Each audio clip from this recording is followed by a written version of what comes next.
Hello and thanks for tuning in today. We had a family emergency come up and made an unexpected trip down to our home in Atlacomulco, Mexico. And so we are consequently taking a short break from our current video series on my reorganized rock displays and spraying down the sculptures.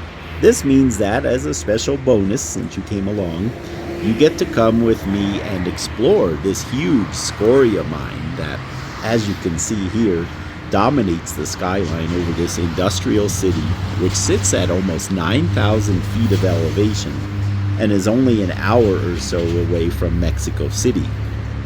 I have been exploring this mine off and on since 1990. Yes, 36 years or so, and between my collection here at the house and the pieces that I have managed to get up to Granite Paradise in Fort Collins, this mine has provided me with some amazing pieces. It never fails to offer me unexpected surprises, so I keep coming back. Let's go check it out together.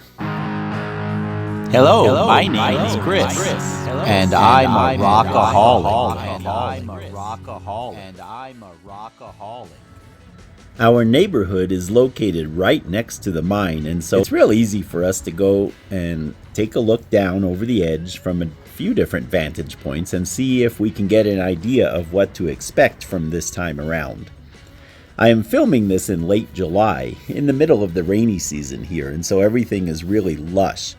And very soon it will be time for the stunning array of wildflowers to be in bloom. I would say that September is probably about the best time, and if we ever happen to be here during that bloom, I will definitely film it for you. Whenever I am here, I imagine you, Art, if you happen to be with us today, and how nervous you are about the bears and the bear prints in the sand that you see when you go rock hunting in Montana's Beartooth Mountains. I've seen those bear prints myself, and yes, it's quite unnerving.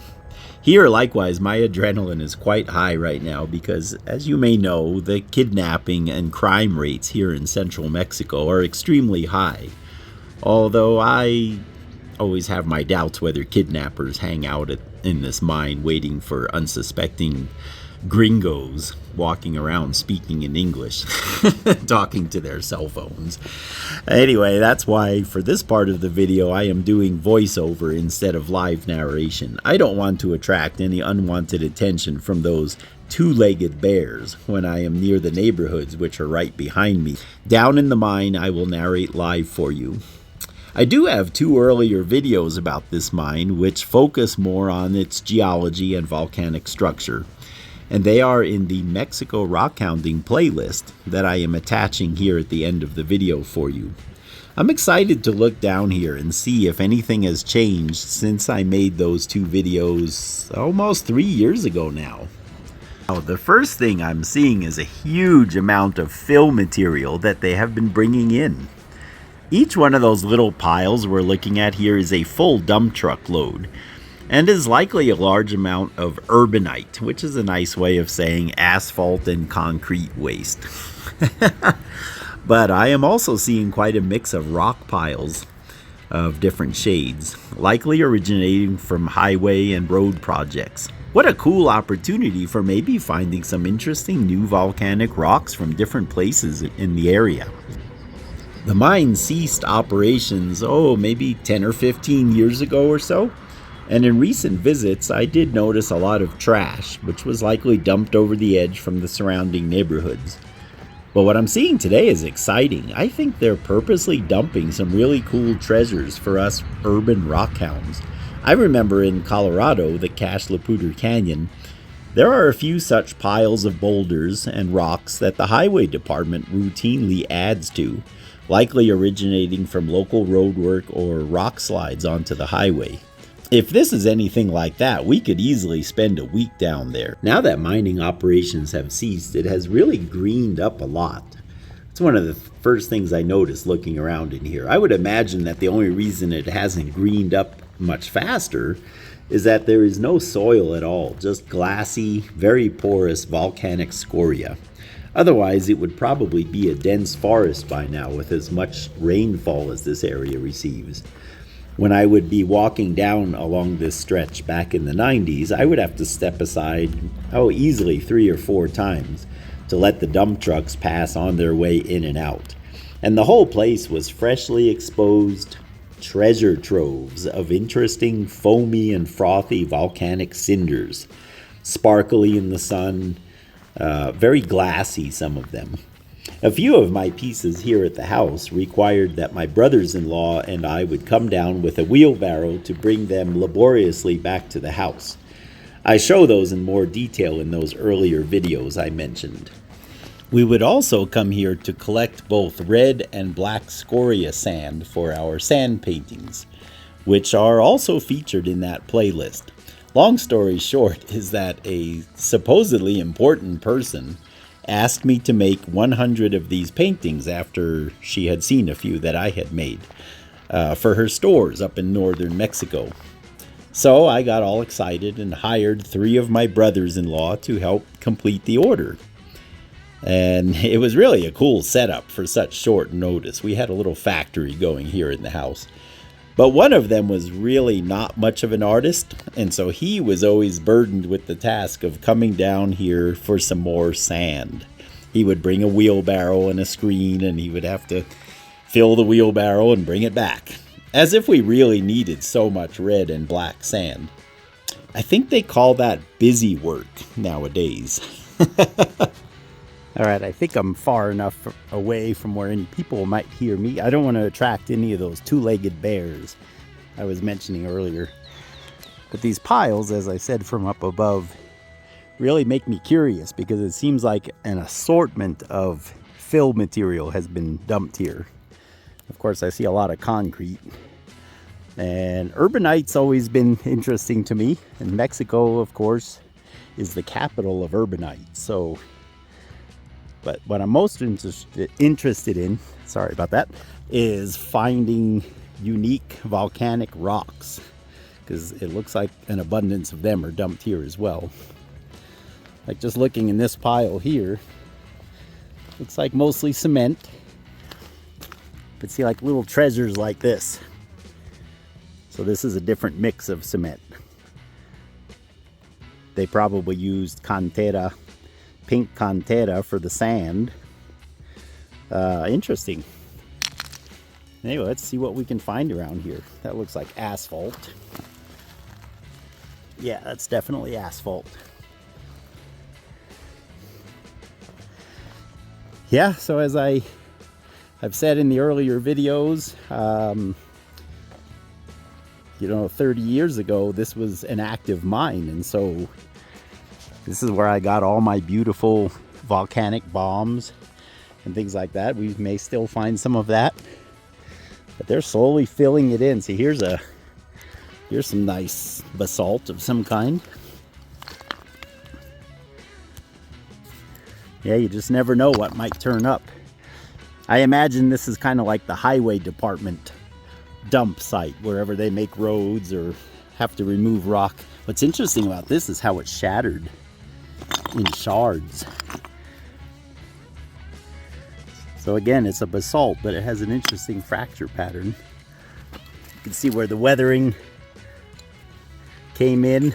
There we go. The weathering only comes in part way. Here's a fresher piece.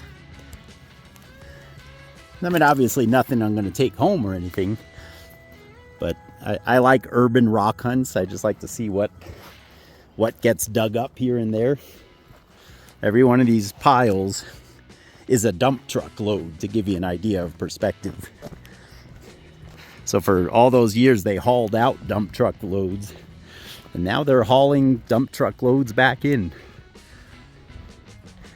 Yikes, there's a lot here since I think I came here 2 years ago and did the earlier videos. Maybe. So I see a couple of piles that are attracting my attention. One is that one there at the center of the screen. And this stuff right here in the foreground. And if you look over here, I think that's some kind of natural basalt too. The rest seems to be cement and asphalt. I'd also like to go check over that fresh break there in the wall. My apologies on the shaking. So this is pretty much just dirt. There's a name for it. I'll have to Google it and research. But when volcanic rock degrades, it forms this yellow clay-like substance, and I think that's what this is. And I thought this was concrete, but I think that's a rhyolite. See if we can get down to it safely. Interesting. It's either cement with no rocks in it, or it's a rhyolite. It's the peak of the rainy season, so at least the stuff is clean. I wouldn't say it's exciting so far, but a welded tough, maybe we could call it.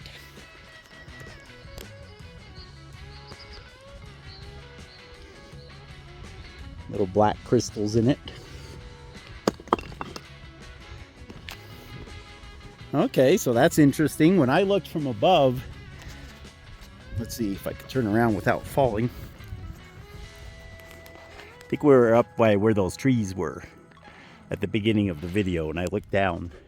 And to me, I thought all this white stuff was concrete. Obviously that is. You can tell by the shape of it. But this here is volcanic tuff. Cool. And then all of those are volcanic bombs that are probably from here in the mine. In fact, I remember those. Those have been here. I've already picked through them. I'm going to see if I could find some interesting ones to show you.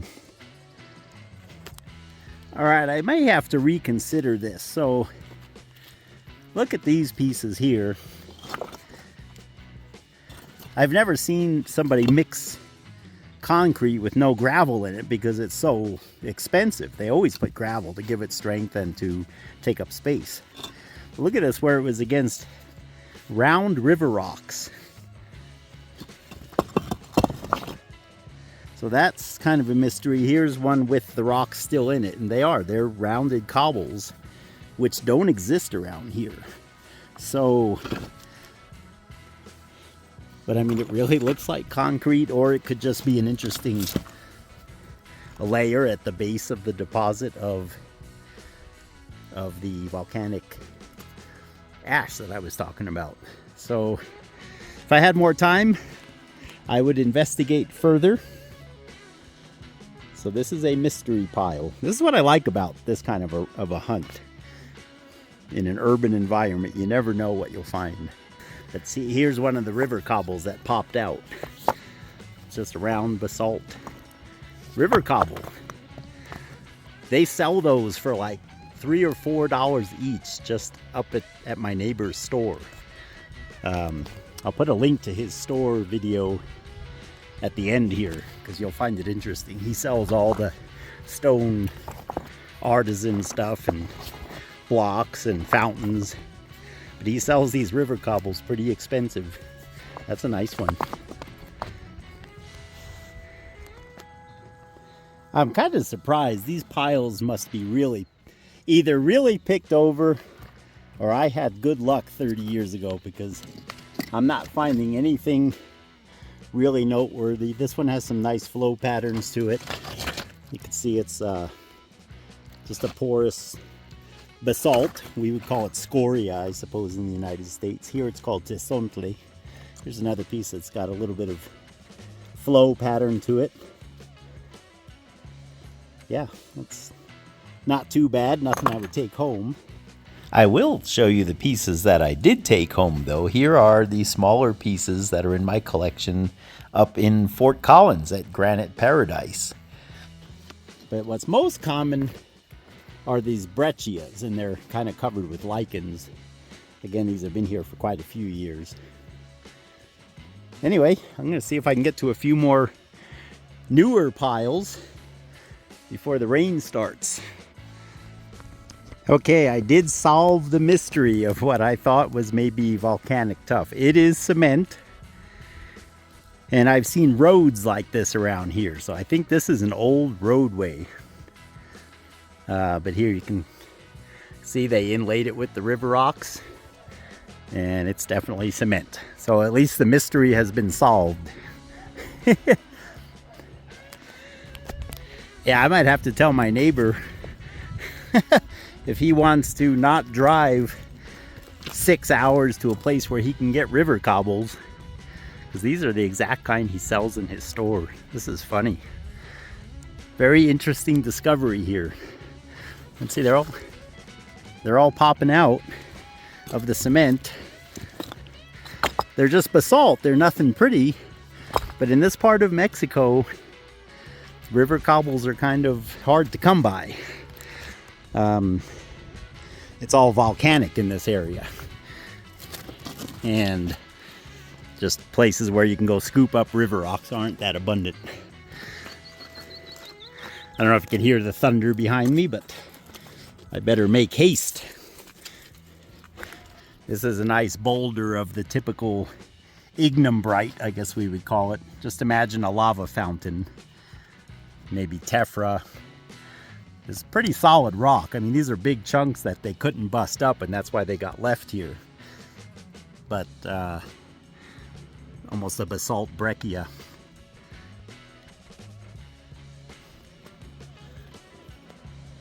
Okay, I think that is the way I came in. Much larger clasts in this one. These clasts are obviously different than the lava itself and were probably ripped out from underlying layers below the volcano. Okay, gotta show you this one. So this is solid Tezontle, solid Scoria basalt. See the elongated crevices? That's from flowing. And you can see some of it on the side here. So this would be the outer layer. And look how it's peeling off and exposing that cool interior. That is really cool. So this is your classic volcanic bomb. It shot up into the air, pretty much cooled. You know, it was semi-fluid when it hit the ground. And they get these bright red rinds on them, which is really neat. That's a perfect example.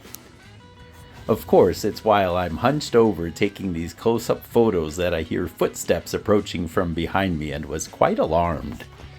Well, I had a very nice conversation with the caretaker of the place. He walked out of that road right over there because I believe they have an office over there. And I remember talking to the then caretaker, I don't know, 3 or 4 years ago. I think when I came to make the first video, maybe just a couple years ago. Anyway, he was real nice. I asked him if he knew the history of the mine that he could narrate for me. I told him about the channel. But he's new here. He hasn't been here long. But he was an awesome guy. I thanked him for letting me hang out here for a while. We were just checking out that pile of volcanic bombs. Actually, no, I think it was the next one over that you can't see from here. But there is another nice pile of volcanic bombs right here. If it wasn't about to start pouring rain, shoot, there's even a road right down to it. But the weather is about to turn. You know, there's no water in here because, again, being a cinder cone volcano, the water just soaks right in. I mean, it can pour and pour and pour. And as soon as it's like, there's a little bit of a puddle there just because there's some fine sand there that kind of holds the water. That's the only puddle I've seen. Beautiful place, lots of memories here. Like 36 years worth of memories here. It's definitely changed. The gentleman told me that they shut the quarry down because they did it wrong. He said the government said they left the walls too steep. You know, they're straight up and down. And they do collapse. And people have died here. So they shut it down. But it's interesting because now they're bringing fill back in just from wherever road projects. You know, you saw back there, there's a lot of asphalt, a lot of torn up concrete. So I don't know. They spent 30 years digging it up, and now they're bringing it back in. But he told me that they still come and fill up trucks and take it to villages around here or to road projects. Wherever they need fill, this is kind of a stash for fill. That makes sense. Anyway, lots of fun. Let's head on up towards the entrance before we get soaked.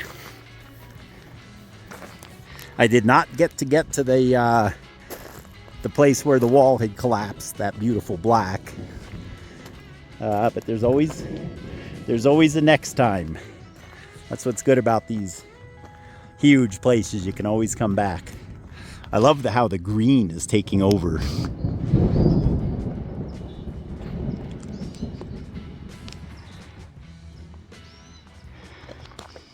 Yeah, I was telling the caretaker it would be interesting to see over many years how nature takes over. You can see there's already some trees. None of this was like this when I started coming in here. There were hundreds of trucks a day coming up this road and that other road over there.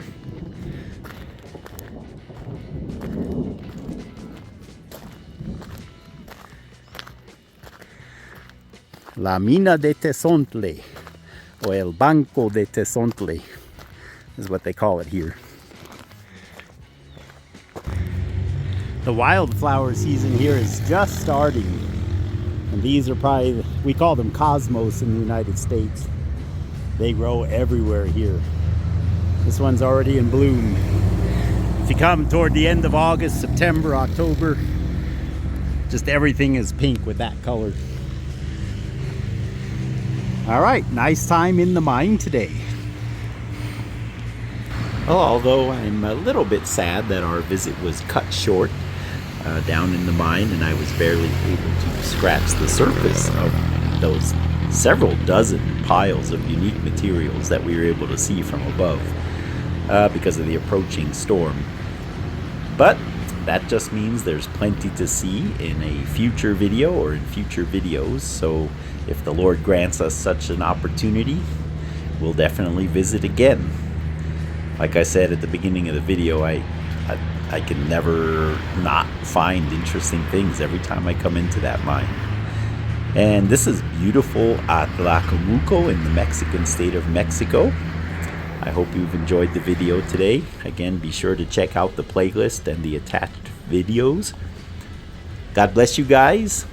Please like, share, and subscribe.